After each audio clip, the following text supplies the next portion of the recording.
In their car as they wait for traffic to move, Caroline Edh and her daughter Vanya are seen in the movie's opening scene having a casual conversation. Suddenly, they hear gunshots and witness people getting out of their cars. It soon becomes clear that a brutal civil war is about to break out.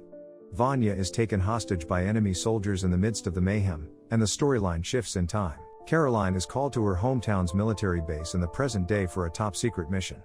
She meets fellow soldiers Malk, Granvik, and Karimi there.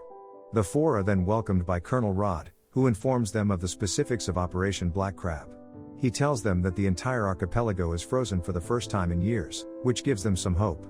Neither the ice is thin enough to allow a boat to pass through it, nor is it thick enough to support a vehicle. However, it can support soldiers who are skating on snow. Rod explains that they must covertly skate 100 nautical miles from Tuscany to Odo, which is positioned far behind enemy lines, and then deliver 2 enigmatic capsules to that base, which will serve as a declaration of their victory in the conflict.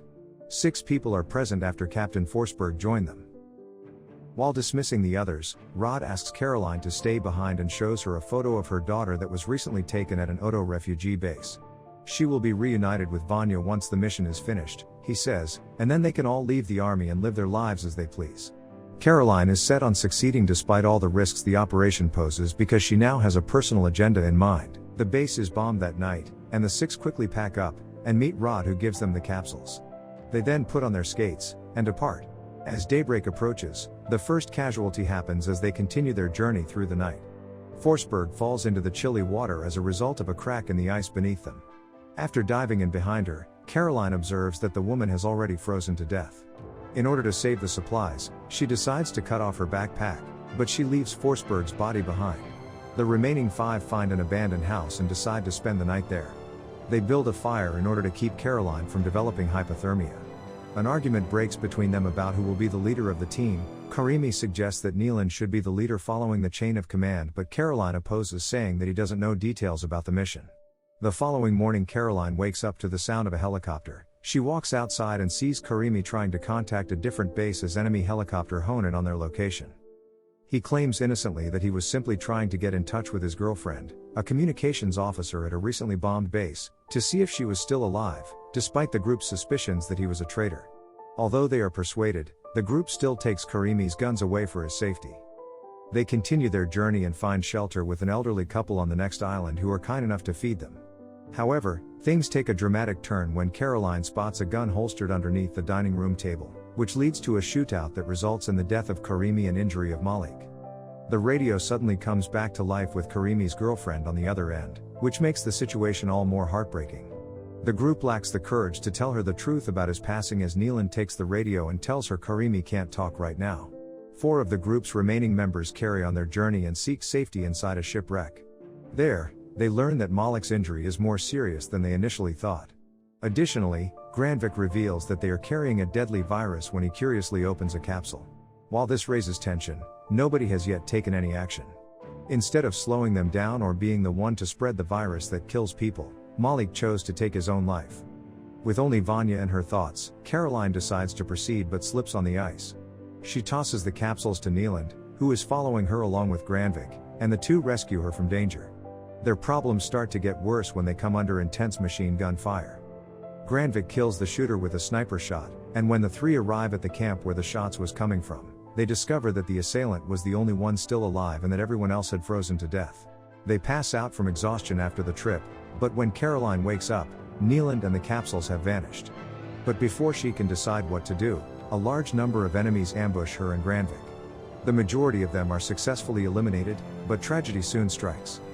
Before Caroline can throw her last grenade, which falls loose next to them, she is shot in the stomach.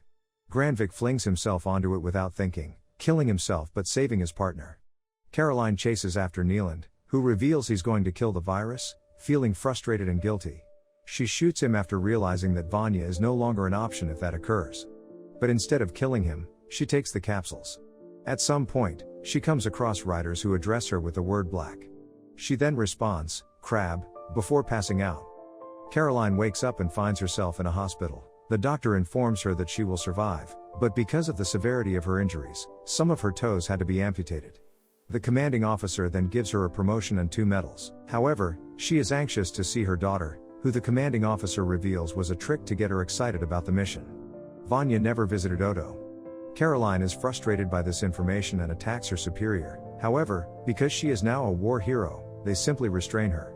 Unsure of what to do next, she seeks out Neeland and begs him to assist her in destroying the virus. They come to the conclusion that the government intends to use refugees to spread the disease that will lead to mass genocide. Caroline persuades Neeland, who is hesitant and says it's too late, that their status as war heroes will allow them to sneak into the lab and take the virus. They proceed into the lab despite alarms going off and killing people as they go. The scientists there advise them to remove the vials from the population before destroying them in order to prevent widespread infection. When they are ready to leave the lab, they dress up in hazmat suits and sneaks onto a helicopter. Caroline's stitches begin to open, revealing the serious injury she has sustained. Neeland is then urged by Caroline to flee as the commanding officer closes in on her with his weapons drawn, which only makes matters worse. Caroline says she has grenades wired to the virus that, if necessary, she will use to blow it to pieces. At this point, her superior confirms her suspicions regarding the use of the virus and urges her to think about her daughter's future. She responds that she is doing just that, detonating the grenades as she leaps off the edge of the base. Neeland observes her self-sacrifice as the virus is safely destroyed. Caroline and her daughter are seen reuniting underwater in the final scene. If you enjoyed this video and wish to see more recaps like this, make sure you click the subscribe button and turn on the bell icon.